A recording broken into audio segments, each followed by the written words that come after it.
Quando a escuridão chega, ela envolve tudo e todos.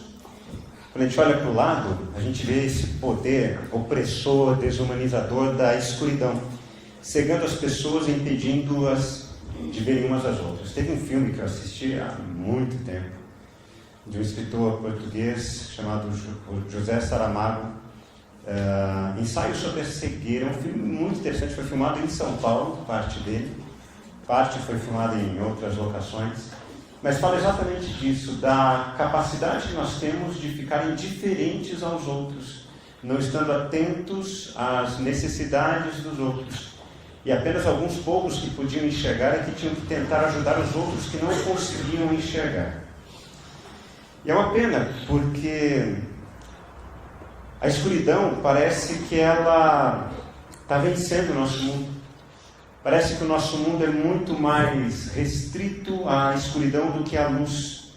Parece que o mal está vencendo o bem. E parece que isso é comum cada dia mais. Basta você dirigir o seu carro no trânsito que você percebe a maldade humana. Um querendo fechar o outro, buzinando, não querendo dar espaço. Parece que a gente está competindo uns com os outros. Há uma frase que reflete talvez muito bem esse momento de escuridão em nosso mundo. Bandido bom é bandido morto. Bandido bom é bandido morto. E eu quero apresentar para vocês esse bandido. Leonard Scofield, um assassino. Mas eu quero que vocês conheçam ele. O que levou ele a cometer um assassinato? E quero convidar você a assistir esse breve vídeo. I remember my stepfather, would beat me, and he would beat me with extension cords and hangers and, pieces of wood and all kinds of stuff. And, after every beating, he would tell me, it hurt me more than it hurt you. And, I only did it because I love you. It was kind of, it communicated the wrong message to me about what love was. So for many years, I thought that love was supposed to hurt. And I hurt everyone that I love. And I measured love by how much pain someone would take from me. And it wasn't until I came to prison in an environment that is devoid of love that I began to have some sort of understanding about what it actually was and was not.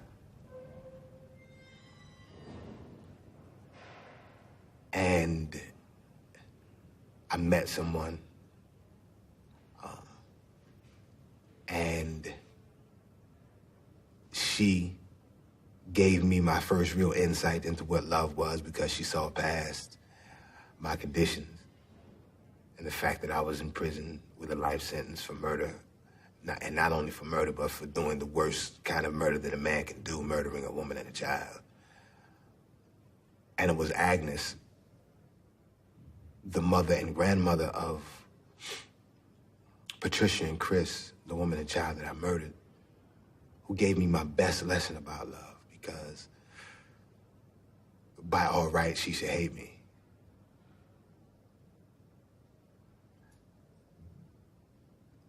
But she didn't. And over the course of time and through the journey that we took, that's been pretty amazing. She gave me love, and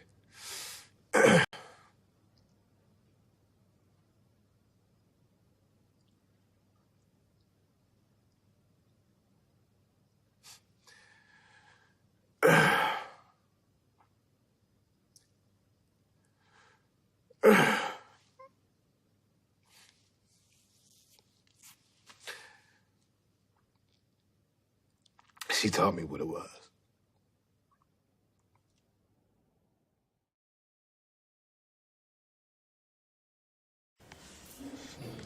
Esta é Agnes Fleury. ela diz que a raiva corroía o seu coração e a sua saúde. A sua vida não havia sido fácil para ela. Um de seus filhos havia morrido de síndrome de morte súbita infantil, quando a criança morre dormindo. Outro filho dela tinha morrido de AIDS. Tudo o que ela tinha na vida era a filha, Patricia, e o seu netinho de 6 anos, Chris. Em março de 1998, Leonard, um ex-viciado em cocaína, que conheceu Patricia num grupo de apoio a viciados em cocaína, conheceu Patricia, eles se apaixonaram e começaram um relacionamento. Depois de alguns meses, foram morar juntos, e numa das brigas, Leonard matou Patricia e estrangulou Chris.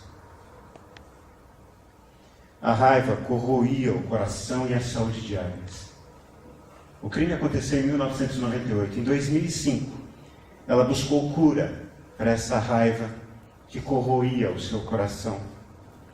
Então ela começou a escrever cartas para o assassino da sua filha e do seu neto. Mas o que ela não sabia é que o assassino da sua filha também estava sofrendo. E lentamente eles começaram a construir um vínculo cimentado na necessidade de entender um ao outro e de se curar mutuamente. O resultado é um livro chamado Flores Selvagens no Meio do Caminho, onde eles contam a sua caminhada de abertura de coração, abertura à dor do outro e como eles conseguiram encontrar a cura que tanto precisavam. E num dos trechos do livro, Agnes escreve assim: eu acredito agora que a minha filha não queria que ele fosse executado. Eu acredito que ela gostaria que ele fosse capaz de fazer algo positivo. Eu acredito agora que ela não queria que ele fosse executado. Eu acredito que ela gostaria que ele fosse capaz de fazer algo positivo. Diante de toda essa dor, de toda essa perda, Agnes hoje trabalha em uma ONG que luta pela reforma do sistema judiciário, de tal maneira que o sistema judiciário não apenas castigue o criminoso, mas que o sistema judiciário priorize cura, prevenção e restauração. Ela é uma das maiores defensoras da justiça restaurativa na América. E Leonard está cumprindo pena, prisão perpétua. Só que o que Leonard fez diante dessa história de perdas, de sofrimentos, que ele sofreu e acabou causando sofrimento a outros? Leonard criou uma ONG também. E nessa ONG ele trabalha para ajudar presidiários em sua caminhada de cura e restauração.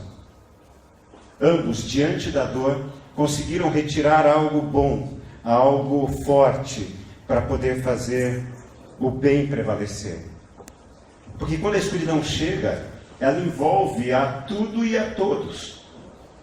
A gente está aprendendo que o propósito de Deus para as nossas vidas envolve isso: viver uma vida que glorifique a Deus. Que quando as pessoas olhem para a gente, entendam que Deus não é nada daquilo que nós somos ensinados a acreditar, que a religião forçou a gente a acreditar, que Deus estava bravo com a gente, que Deus estava irado com a gente. Deus ama a gente. E justiça de Deus não se traduz em punição, se traduz em restauração. Hoje nós vamos refletir em Isaías, capítulo 58, versículos 1 a 12. Mas antes eu quero contar para vocês, a gente precisa entender um momento histórico, para a gente poder depois ler Isaías 58, 1 a 12. País dividido, a economia enfraquecida, sensação de insegurança. O país precisa ser reconstruído, mas o povo está dividido. De um lado, a esquerda, os pobres, alegando que precisam ser ajudados. De outro lado, gente com mais recursos e que desejava romper com o modelo político e econômico vigente. Calma, é pegadinha, não estou falando do Brasil. Estou falando de Judá. Era o momento depois do exílio. O reino de Israel era um reino completo, depois ele dividiu ao norte, reino de Israel, ao sul, reino de Judá.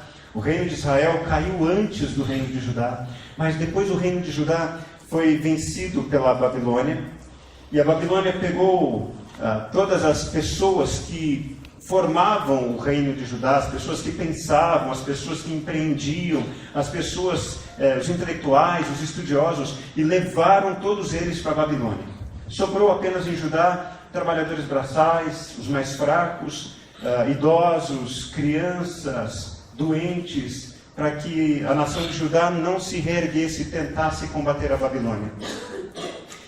Só que o que derrubou a Babilônia não foi Judá, foi uma outra nação mais forte, o reino Medo-Persa. Então, quando os persas invadem a Babilônia, a política persa era diferente. Não precisamos acabar com as nações. Vamos tornar essas nações nossos vassalos. Vamos estabelecer satrapias para poder, então, desfrutar de uma paz orgânica, que eles nos paguem impostos e que a gente mantenha o poder e o domínio sobre eles. E foi o que aconteceu. Então Ciro, o imperador persa, disse: todos os povos podem voltar para as suas nações, reconstruam as nações de vocês, acabem com essa polarização. E foi o que aconteceu. Só que quando esses judeus que estavam na Babilônia há mais de 40 anos retornam para Judá, já existe um outro povo, existe uma outra cultura, e aí a nação está polarizada. E nesse processo de reconstrução começa uma grande crise. O que nós devemos reconstruir em primeiro lugar? O templo do nosso Deus? Ou devemos reconstruir os muros, as casas, a sociedade? Então, de um lado, um discurso religioso, de outro lado, um discurso de sociedade. E não havia ninguém que pudesse juntar os dois lados da moeda. Ou era de um lado, ou era de outro. Disse, inclusive, que naquela época havia um coro entre os judeus dizendo assim: ele sim, e outros dizendo ele não. Era uma briga intolerável, não conseguiam se acalmar diante disso. E agora?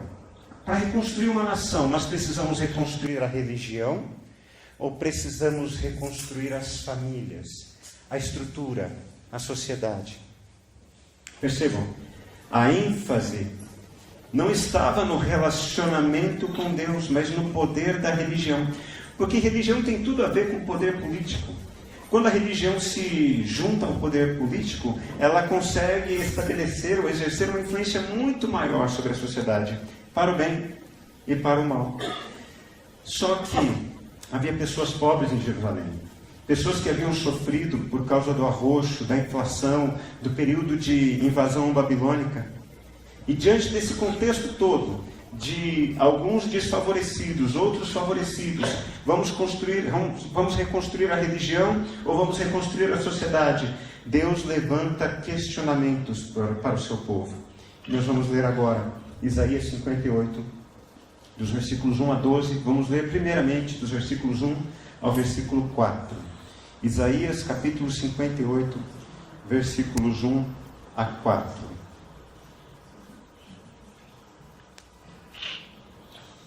E diz assim a palavra do Senhor, Isaías 58, de 1 a 4. Grite alto, não se contenha, levante a voz como trombeta, anuncie ao meu povo a rebelião dele e à comunidade de Jacó os seus pecados. Pois dia a dia me procuram, parecem desejosos de conhecer os meus caminhos, como se fossem uma nação que faz o que é direito e que não abandonou os mandamentos do seu Deus. Pedem-me decisões justas e parecem desejosos de que Deus se aproxime deles. Por que jejuamos, dizem, e não ouviste? Por que nos humilhamos e não reparaste? Contudo, no dia do seu jejum, vocês fazem o que é do agrado de vocês e exploram os seus empregados. O seu jejum termina em discussão e rixa e em brigas de socos brutais. Vocês não podem jejuar como fazem hoje e esperar que a sua voz seja ouvida do alto.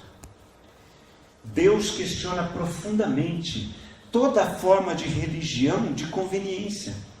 Percebem a palavra que Deus direciona?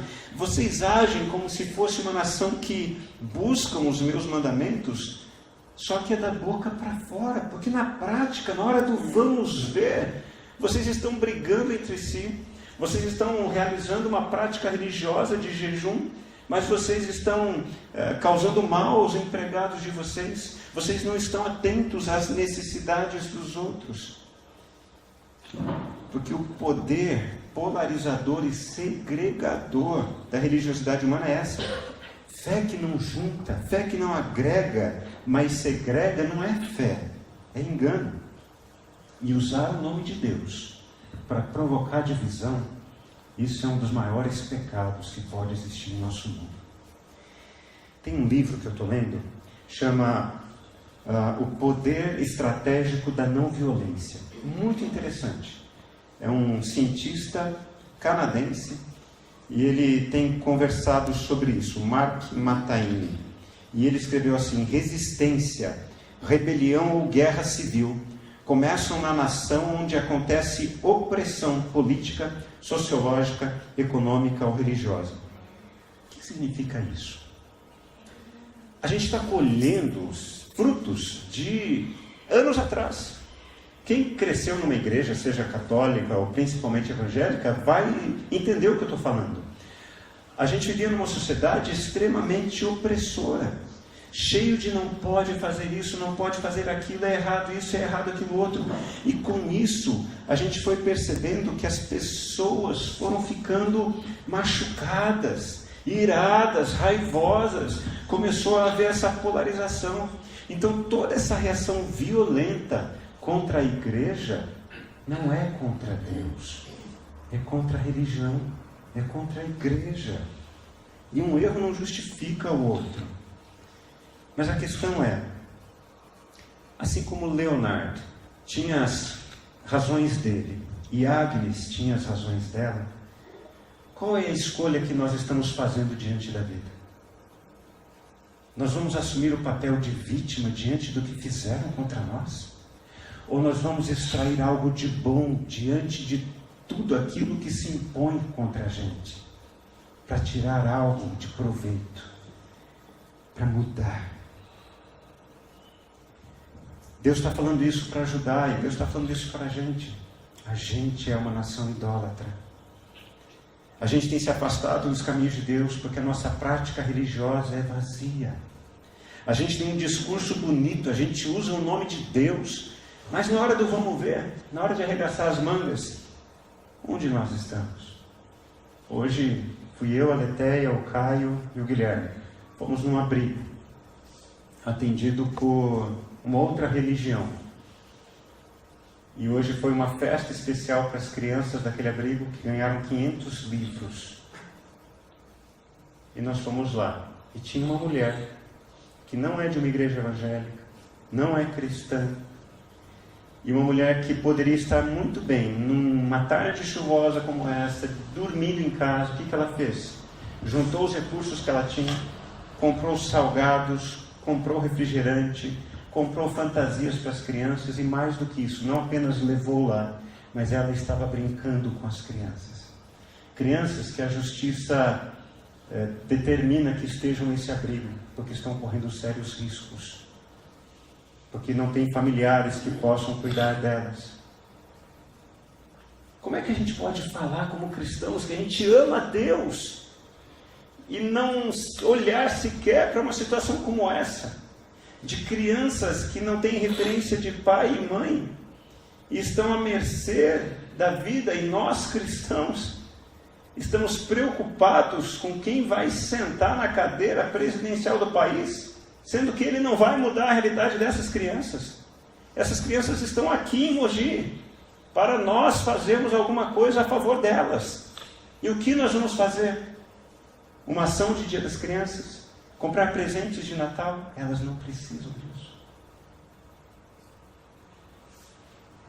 Quando nós chegamos lá, crianças de 2, 4 anos vieram, e a primeira ação delas foi estender os braços em direção a gente. Crianças que não conseguem nem falar direito, estavam falando com toda a intensidade: eu preciso de alguma ajuda. Me pegue no colo. E a gente brigando, porque tem gente que votou contrário a gente. É isso que Deus está denunciando aqui. A religiosidade de vocês é vazia, porque vocês têm uma prática religiosa de jejum, mas vocês estão aí interessados no próprio umbigo, vocês estão brigando entre vocês. E pior de tudo, nós como igreja evangélica temos machucado pessoas, porque pessoas pensam diferentes da gente, pessoas têm atitudes diferentes das nossas, e nós dizemos a elas: vocês estão destinadas ao inferno. Que raio, me perdoem a expressão, mas que raio de boas novas são essas? Que nós anunciamos um Deus que tem prazer no sofrimento do outro, que Deus tem prazer em punir e culpar o outro. Quando a gente ouviu o testemunho de Leonardo, dizendo o quanto ele sofreu, mas o quanto ele foi marcado pela atitude de Agnes, nós entendemos o que é graça. A graça supera a raiva. E o texto continua, versículos 5 a 8. Será por acaso esse o jejum que escolhi? Deus dizendo através do profeta Isaías, que apenas um dia o homem se humilhe, incline a sua cabeça como junco e se deite sobre pano de saco e cinzas. É isso que vocês chamam jejum? Um dia aceitável ao Senhor? Não, o jejum que desejo não é este. O jejum que eu desejo tem a ver com isso: soltar as correntes da injustiça, desatar as cordas do jugo, pôr em liberdade os oprimidos e romper todo o jugo. O jejum que eu desejo não é partilhar a sua comida com o faminto, abrigar o pobre e desamparado, vestir o nu que você encontrou e não recusar ajuda ao próximo. Aí sim, a sua luz irromperá como a alvorada e prontamente surgirá a sua cura. Preste atenção. E prontamente surgirá a sua cura e a sua retidão irá diante de você e a glória do Senhor estará na sua retaguarda. A nossa prática religiosa tão vazia tem a tendência de provocar feridas intensas. A gente pensa que está fazendo algo que agrada a Deus. Gente,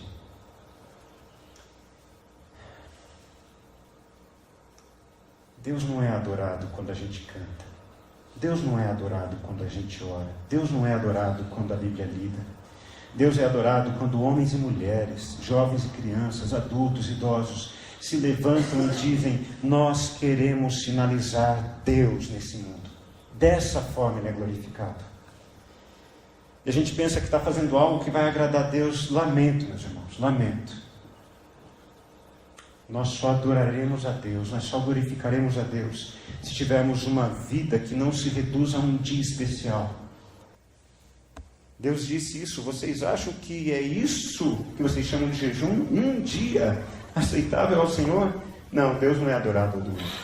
Deus deve ser adorado na segunda, na terça, na quarta, na quinta, na sexta, no sábado, no domingo, na segunda de novo, na terça, todos os dias da sua vida. Esse é Carl Hart. Eu quero dar 2 minutinhos para vocês conversarem entre vocês. O que vocês acham que ele é? Ele é um esportista aposentado, um ator de Hollywood, um cantor de rap americano, um neurocientista, um modelo fotográfico. 2 minutinhos para vocês conversarem. O que parece que ele é? Carl Hart.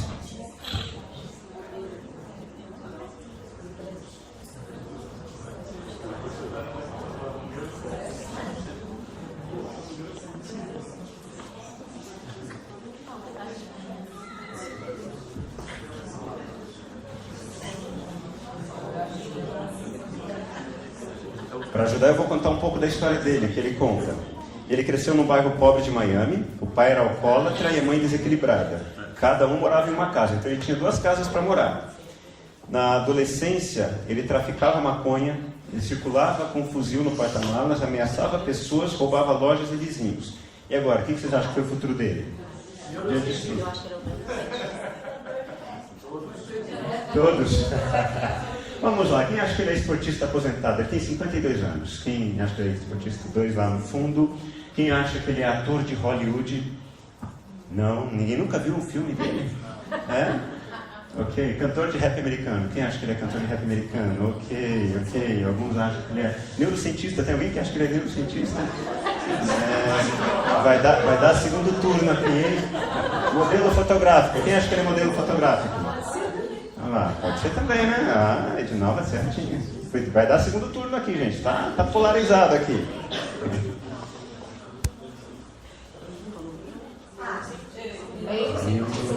Cientista. Pensem comigo. Nasceu num bairro pobre, pai alcoólatra, mãe desequilibrada. Tinha 2 casas para morar. Na adolescência, traficava maconha, circulava com fuzil no porta-malas, ameaçava pessoas, roubava lojas e vizinhos. Bandido bom é bandido morto, né? Aí um bandido.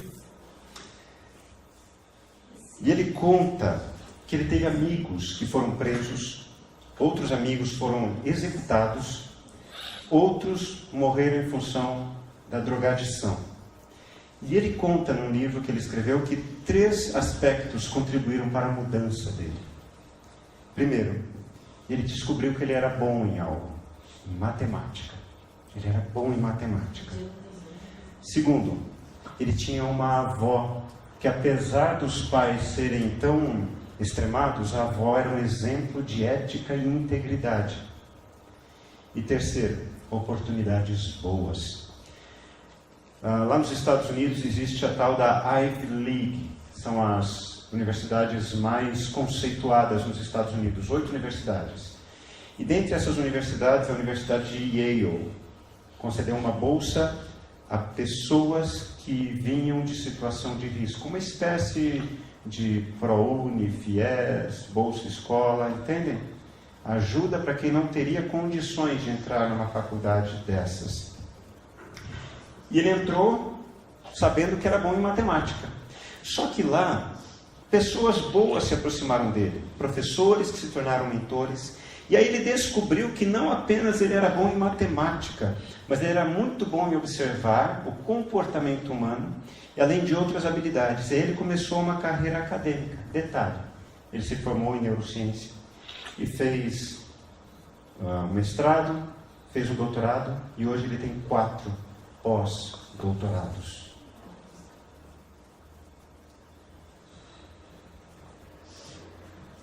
A área de pesquisa dele há 25 anos é o comportamento humano relacionado ao vício. Ele esteve aqui no Brasil, esteve em São Paulo, questão de 4 anos atrás.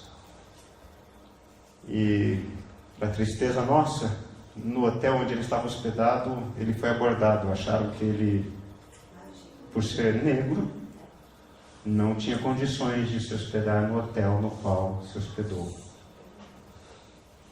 E ele escreveu assim no seu livro: o vício é efeito de um mundo doente, não é a causa de um mundo doente. O nosso mundo é doente. E um dos lugares que mais adoece pessoas, vamos ver se vocês adivinham, qual é o lugar que mais adoece pessoas? Igreja. E qual tipo de igreja? Evangélica. Se você vai em um hospital psiquiátrico, e você vai e pede uma lista de nomes dos internados, você vai ver nomes bíblicos. Gente que não conseguiu lidar com a pressão da religião evangélica, que oprimiu essas pessoas. Se você for em presídio, você vai ver muitos nomes de pessoas que são nomes bíblicos. Gente que tem história em igreja. Minha esposa, durante algum tempo, fez um trabalho de capelania no presídio feminino, lá no Paraná. E era engraçado, quando ela entrava na cela com as detentas e com outras mulheres da igreja, elas começavam a cantar músicas, as detentas sabiam as músicas. Quando começavam a falar dos textos bíblicos, as detentas sabiam as histórias bíblicas. O que aconteceu? Que a igreja se perdeu nessa prática religiosa que acaba massacrando as pessoas em vez de gerar algo de bom. O que aconteceu é que nós esquecemos que nós somos doentes, nós cristãos, porque nós somos seres humanos. A escuridão, ela tem atingido a todos nós. Nós nascemos num mundo de pessoas machucadas, e pessoas machucadas machucam pessoas. Pessoas doentes adoecem pessoas. Pessoas feridas ferem pessoas. Então a igreja deveria se enxergar como um hospital. A gente brinca assim, aqui é lugar de gente doente, aqui não é lugar de gente que não é doente. Todos nós estamos à procura de algo que nos fortaleça, algo que nos cure. E é somente o Evangelho que pode fazer isso. Alguém pode ler os versículos 5 a 7 novamente, por favor, aqui projetados? Será esse o jejum que escolhi, que apenas um dia o homem se humilhe, incline a cabeça como um junco e se deite sobre um pano de saco e cinzas? É isso que vocês chamam de jejum? Um dia aceitável ao Senhor? O jejum que desejo não é este: soltar as correntes da injustiça, desatar as cordas do jugo, pôr em liberdade os oprimidos e romper todo jugo? Não é partilhar sua comida com o faminto, abrigar o pobre desamparado, vestir o nu que você encontrou e não recusar ajuda ao próximo? Olhe para mim, por favor. Em vez de estômagos vazios por causa do jejum, Deus quer que a gente tenha corações cheios. Em vez de estômagos vazios por causa do jejum, Deus deseja que a gente tenha corações cheios. Para quê? Para abençoar o outro. E ter o coração cheio é, ao invés de ter a raiva corroendo o nosso coração e a nossa saúde, fazer o que Agnes fez. Em vez de eu desejar o mal daquele que me maltratou, eu tenho que ter o coração cheio de misericórdia para ir em direção àquele que me causou um dano, para oferecer uma resposta diferente. É ter o coração aberto ao outro para fazer o bem. Porque a escuridão ela é densa, ela é intensa, mas não há quarto escuro que resista a uma lâmpada acesa. Não há quarto escuro que resista a um feixe de luz que se apresente. A escuridão é vencida pela luz. A gente não pode cruzar os braços e achar que porque a situação está assim, está piorando, tem que continuar a ser assim. Não. Onde você trabalha, você tem que ser alguém diferente. Não por obrigação. Esse tem que ser por consciência, por gratidão, porque um dia essa luz me alcançou, essa luz invadiu a escuridão do meu coração e iluminou áreas que eu nem imaginava que existissem, e começou a me curar, e começou a me renovar. A luz expulsa a escuridão. Preste atenção nos verbos: soltar as correntes da injustiça, desatar as cordas do jugo, pôr em liberdade os oprimidos, romper todo o jugo, partilhar a sua comida, abrigar o pobre desamparado, vestir o nu que você encontrou, não recusar ajuda ao próximo.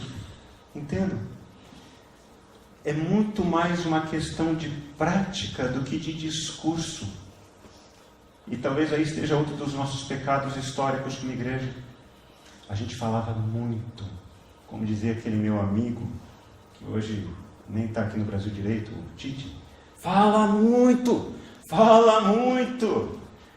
Nós falamos demais e fazemos de menos. E eu acho triste quando, na minha caminhada na igreja, a gente era ensinado a olhar aquele que não era da nossa comunidade como inimigo. E é triste porque esses que eram considerados nossos inimigos fazem muito mais do que nós que dizemos servir a Deus, que dizemos amar a Deus. Mas a boa notícia é que a igreja é formada de discípulos. A igreja não é formada de membros, é de gente que quer ser parecida com Jesus. Então nós somos a resposta de Deus à escuridão do mundo. Nós somos a resposta de Deus para levar a luz de Deus ao mundo de escuridão. Isso não acontece no discurso. Isso acontece no arregaçar as mangas e fazer. Em vez de estômagos vazios, Deus deseja que tenhamos corações cheios. O que Agnes foi para Leonard e o que os professores dele na faculdade foram para Carl. E o texto, caminhando para o encerramento, diz assim: Aí sim, versículos 9 a 12. Aí sim, você clamará ao Senhor e Ele responderá. Percebam? Enquanto o povo fazia toda uma prática religiosa de jejum, Deus dizia: eu não estou atento a vocês. Não me interessam os cultos que vocês fazem, as práticas religiosas, eu não tenho prazer nisso. Mas quando vocês arregaçarem as mangas e mostrarem o amor que vocês têm por mim, amando as pessoas, aí sim, você clamará ao Senhor e Ele responderá. Você gritará por socorro e Ele dirá: aqui estou. Se você eliminar do seu meio o jugo opressor, o dedo acusador, a falsidade do falar, se com renúncia própria você beneficiar os famintos e satisfizer o anseio dos aflitos, então a sua luz despontará nas trevas e a sua noite será como o meio-dia. O Senhor o guiará constantemente, satisfará os seus desejos numa terra ressequida pelo sol e fortalecerá os seus ossos. Você será como um jardim bem regado, como uma fonte cujas águas nunca faltam. E o seu povo reconstruirá as velhas ruínas e restaurará os alicerces antigos, e você será chamado reparador de muros, restaurador de ruas e moradias. Tudo que Deus deseja da gente é que a gente se relacione com Ele, não por causa de culpa e medo, mas por causa do amor. E como é que eu manifesto o meu amor por Deus?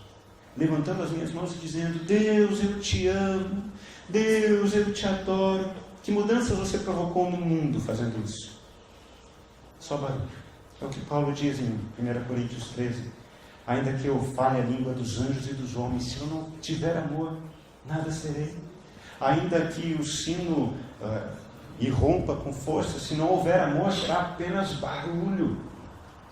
O nosso amor por Deus é medido pelo amor que a gente tem pelas pessoas. Porque o alvo do amor de Deus somos nós. E percebam, às vezes não é nem estar num abrigo de crianças carentes.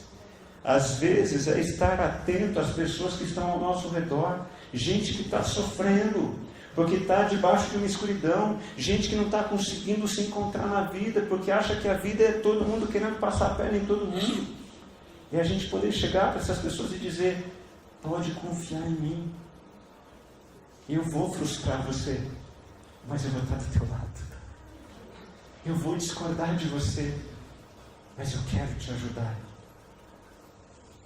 Desmond Tutu, Prêmio Nobel da Paz em 84, disse assim certa vez: o bem é mais forte do que o mal. O amor é mais forte do que o ódio. A luz é mais forte do que a escuridão. A vida é mais forte do que a morte. E a vitória é nossa, por meio daquele que nos ama, Jesus.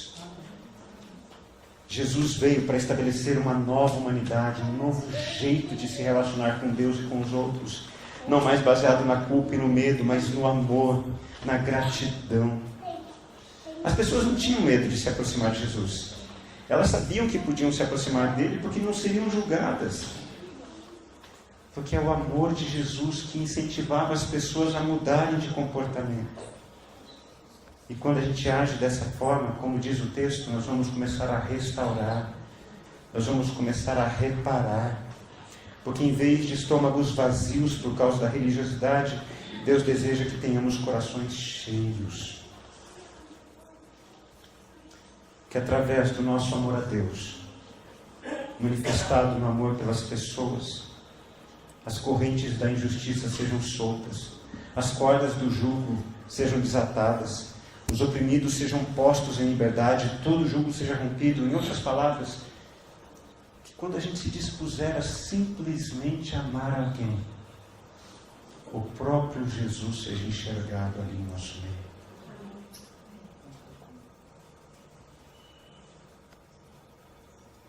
Porque tudo que Jesus tem a oferecer a cada um de nós é uma nova chance, um novo começo. Por isso Jesus ressuscitou dentre os mortos, para que nós, no mundo morto, possamos ressuscitar